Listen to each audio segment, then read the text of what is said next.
Hello beautiful being, and welcome back to my channel. In today's video, I'm going to be sharing with you 5 steps to follow to manifest your best year yet. These steps were steps that I implemented in my own life that took me from a place where I was just feeling so lost, confused, and like I just had like no direction or sense of what I wanted from my life. On top of that, I was feeling incredibly anxious all the time. Not good. So it took me from that position to where I'm at now, where I have such a deep connection with myself, a really strong sense of where I'm going, and also just this really excited place where I feel so grounded in the present moment. So if you'd like to manifest that and so much more, make sure to keep watching because I'm going to tell you exactly how to get there. I've been a mindset and manifestation coach now for the past 4 years, but before that I was also on my own conscious manifestation journey for the past 10 years, and over that time I have learned so much.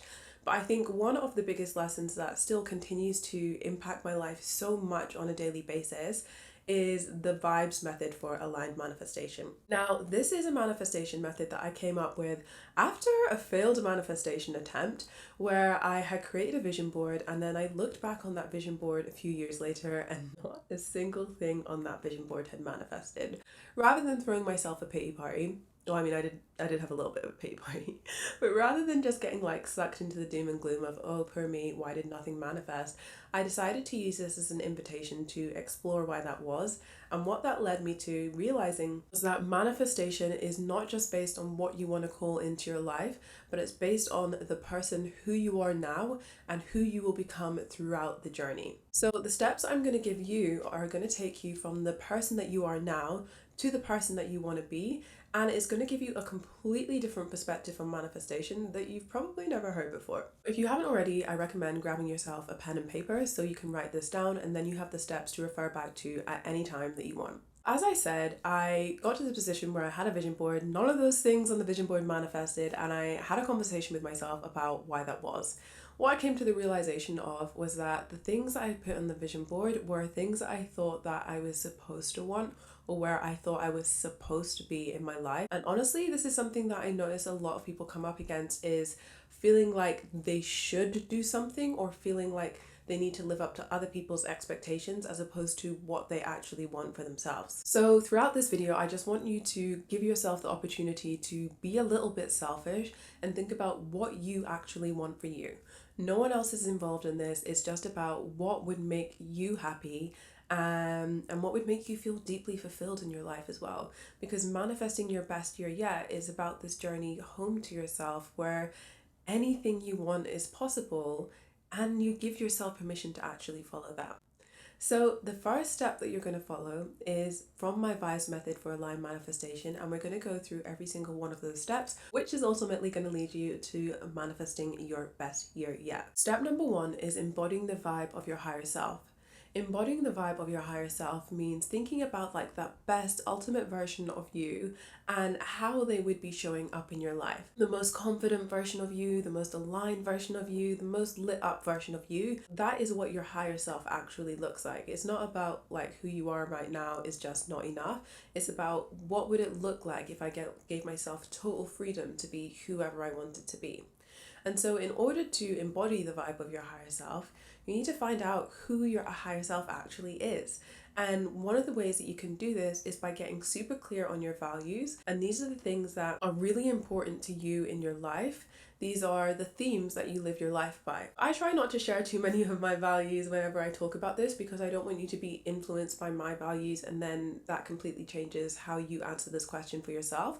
But I will share one of them with you. So one of my values is freedom, and what that means to me is being able to live a life on my own terms. It's one of the reasons why I started my own business. It's one of the reasons why I spend 3 months of the year every year traveling, and it's one of the reasons why I show up differently in my friendships, because I want to feel like this deep sense of connection, and I want the other person to feel that as well, because to me that is what freedom looks like in a relationship. My values underpin every single thing in my life, and your values should do the same. By determining what your values are, you can then determine, okay, what kind of person has these values? How do I show up if I believe this to be true? So if I believe freedom was one of my ultimate values, how would I be showing up? Well, in the morning, I would be doing my morning routine, and then I would be working on my business because I know that's aligned with my values of freedom. So you can see, and going through each of your values, like, who would I be if I believed this to be true? And this can be really confronting because it also throws up a lot of ways that you are living out of alignment with your values. But not to worry, because this is just information that you can use to help you move forward. The second thing that you're going to do after you've embodied the vibe of your higher self, and it's really important that you do take the time to work on step number one, as this really informs step number two. So step number two is setting powerful and heartfelt intentions. A mistake that I see a lot of people making, and this was also a mistake that I made myself, was setting intentions without actually having a clear idea on who I was or where I was going. Because I didn't have a clear idea on these things, I was kind of just like plucking these intentions out of thin air.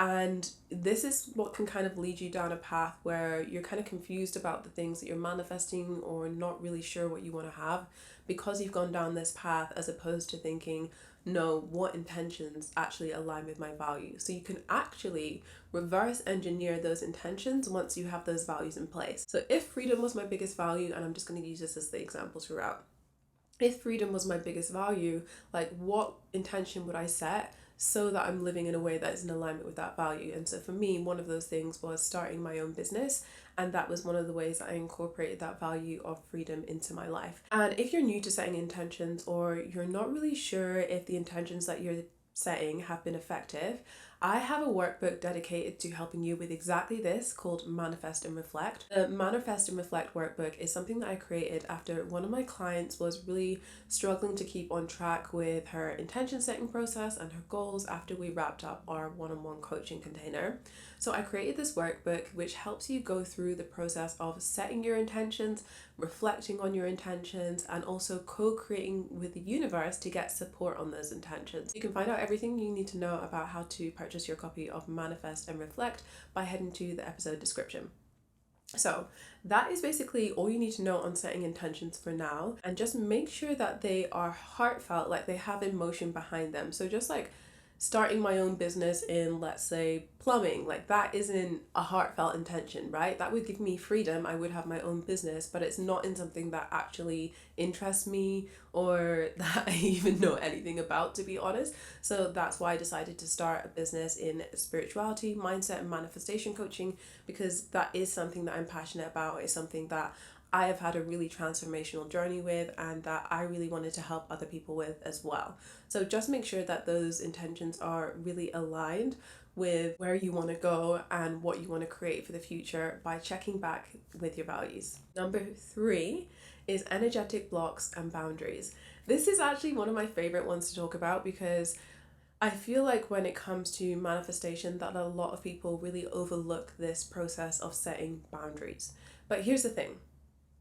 If you are not setting and maintaining boundaries, you are giving your time, your energy, and your precious resources away to people, places, workforces that actually don't serve you. And that is taking that time and energy away from where it could be invested into manifesting your goals. So you do have to get really clear on your boundaries in this step. And I know for a lot of people, women in particular, it can feel uncomfortable setting boundaries, not wanting to be seen as or wanting people to, feel some type of way about you setting boundaries. And yes, if this is something that you don't have a lot of experience with, at first it might feel a little bit uncomfortable. But here's the thing, you have to go through that discomfort in order to get out on the other side of that life that you've always dreamed of, right? Your best year yet isn't going to come from sitting twiddling your fingers. It's going to come from taking action, being uncomfortable, and also being really honest with yourself about where you're at and what you actually want. So I cannot speak enough about the importance of setting those boundaries, as well as just kind of assessing the boundaries that you currently have, whether you are actually sticking to them. For example, one of the boundaries that I have is that I will not reply to any client messages or emails on weekends. That is time that I have blocked out for myself. And as much as I would love to be checking in with my clients and, checking in as soon as someone sends a message, that really is not healthy for me. I had a very very unhealthy relationship as a result of always feeling like my emails needed to be on. I always needed to be answering people's messages in Voxer. That really led me to a state where my nervous system was constantly dysregulated, because I was always at other people's beck and call as opposed to what I needed from myself. So I had to prioritize myself. And even with previous team members in my business, I'm like, yeah, you're just not going to hear from me on the weekend, because it just works best for my life to actually have some space in my calendar to spend time with friends and do things outside of my business. When you're a business owner, it can be very easy to just want to work on your business and be doing stuff in your business all of the time. I have learned, and honestly, this is something that I'm still finding the right perfect balance for in my own life, but one of the ways I've done that is by setting boundaries and also maintaining those boundaries. The second part of this is energetic blocks. You may have heard people talking about concepts like limiting beliefs, and these are the beliefs that hold you back from manifesting your desires. You cannot manifest your best year yet without also having a conversation with yourself about what blocks are in place right now that have stopped you from manifesting your best year yet up until this point. And if you're thinking, well, maybe I don't have any blocks. Well, if you didn't have any blocks, you would already be in the best year yet, right? You wouldn't be watching a video about how to get to your best year yet. And even as a coach, a mindset coach, I am still very much in this work myself. I still have my own energetic blocks that I am working through. Understanding that we all have limiting beliefs is just about changing your relationship to those and not letting them rule your life. So, there's never a point when we're completely 100% free of limiting beliefs, but what we can do is bring our awareness to our beliefs and change the way we interact with them, change the way that they impact us. And so some of the limiting beliefs that I used to have are not beliefs I have now, but you will find that you uncover new limiting beliefs, or maybe you even develop new limiting beliefs based on the situations that you find yourself in. So it's important to do things like shadow work in order to move through those limiting beliefs. And let me know if you would like me to do another video about shadow work, because I can talk about some of the practices and also the journal prompts that I like to use. And again, in Manifest and Reflect, that workbook that I have, there are some shadow work prompts in there as well that you'll find really useful for shining a light on these blocks and helping you to move through them. This is not something to beat yourself up for, right? As I said, we do all have these limiting beliefs. It's not something to, I can't believe I have this belief, or I can't believe I have this thought. It's just something to be kind of open about, be kind of open-minded about. I often talk with my friends about my personal limiting beliefs, and they share theirs with me, and it's a very kind of open conversation. And it's just, when you can get your head around the fact that we all have things that hold us back in life, it's just about how you choose to face those challenges and recognizing what you have been doing to deal with them and whether or not it's been effective. And if it has not been effective, using different methods and different means of working through those limiting beliefs so they no longer hold you back. Okay, we're moving into the final two steps now. Step number 4 is balancing your feminine and masculine energy. And the way that you can balance your feminine and masculine energy is by understanding how you work best. So like I said before about discovering your limiting beliefs, yes, you want to know what those limiting beliefs are, but you also want to know how best you take action. You want to know what gets the ball rolling for you, what helps you to move forward, what helps you to take the steps towards the intentions that you have set, towards the things that you have said are important. So going back to my example, my value is freedom. As a result of that, I set an intention around starting my own business, and then the boundaries that I've set within my business, and then balancing my feminine and masculine energy. What I noticed is that by default, I show up in my masculine energy. It's just a way of showing up in my life that I learned as a child. Being orphaned at 14, I very much was independent from a young age, and so that led me to being a super overachiever. Like, I was very much focused on getting good grades, doing all the extracurriculars, tons of that stuff, and while admittedly that looked good on the outset, inside I was really struggling to keep up with the workload and all the responsibilities that I put on myself. So being in your masculine energy is very much a focus on the structure, on the strategy, on the doing in a very structured way, versus being in your feminine is a lot more of, it's still taking action, but it's also taking action in a way that connects with your intuition, that connects with your flow, that's maybe doing your morning practices, your spiritual practices to set you up in the morning. It's connecting with your guides. It's having this really beautiful relationship with yourself is a lot of what I see the feminine is about, building that relationship and connecting with your feminine energy. For me, I actually work best when I am in my feminine energy, but what comes naturally for me is to work in my masculine energy. Balancing my feminine and masculine energy looks at, okay, like relax a little bit more. Relax a little bit more. Like, where am I holding on to things so too tightly? Where am I really pushing rather than knowing that what I'm doing is enough, or co-creating with the universe, or reaching out to friends? And neither energy is good or bad, right? It's not like feminine energy is good and masculine energy is bad, and neither energy is like men only have masculine energy and women only have feminine energy. Whether you're non-binary, male, female, whatever gender you are, we all have these kind of magnetic poles of energy within us, and everybody's balance is going to be different, right? Some of my friends are super in their masculine, and that's just like where they are most in their power. And then some of my friends are really flowy, and one of my friends who comes to mind is my friend Georgie, and we were talking about course creation and things that we're creating in our business, and she's like, yeah, I just really go with the flow, and whenever I get the idea for something, I just create it and I bring it to life. And I just love that energy, and it's more of what I try to incorporate. Not even try, it's more of what I have been implementing, incorporating more of into my day-to-day life, as well as my business life as well. Notice how you're showing up and how you feel when you show up that way, because some people, they feel the need to have the strategy, to have the step-by-step, to have the play-by-play, and that's not from a place of this being how they work best, but it's actually from a place of scarcity. Or some people might be like, oh yeah, I'm so go with the flow and I just work when I feel like it, and then that doesn't actually work for them, because then they never get anything done.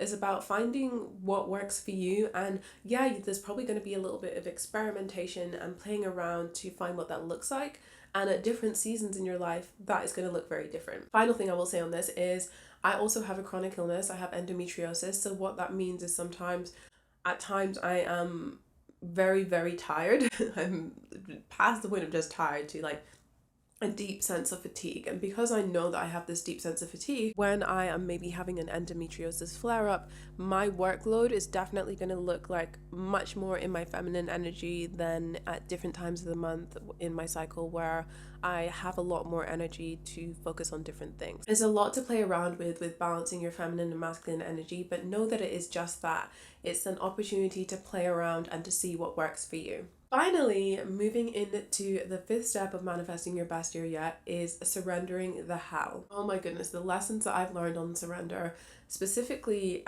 especially in the past year, it has been such an important reminder for me of where I am holding on to things too tightly, where I'm holding myself to too high a standard, where any little thing that doesn't go exactly according to plan, I'm being too harsh on myself for. This was something that I really used to struggle with, especially in university, where I was taking like quite a lot on, too much on.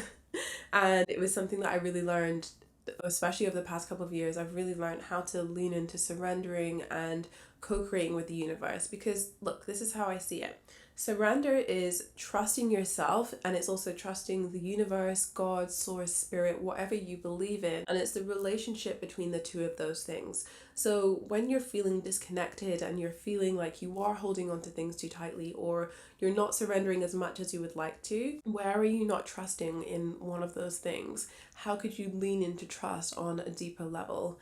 And honestly, surrender is something that I feel will be with all of these things. It's not like you go through these 5 steps and then you never approach them again. You cycle through these steps, or you dip in and out of these steps depending on where you're at in your life, what you're calling in. It's something that you'll always be on a journey with, but enjoy the fucking journey. Like, how beautiful is it that you get to learn about yourself in the context of your boundaries? How cool is it that you get to learn how to surrender on a deeper level?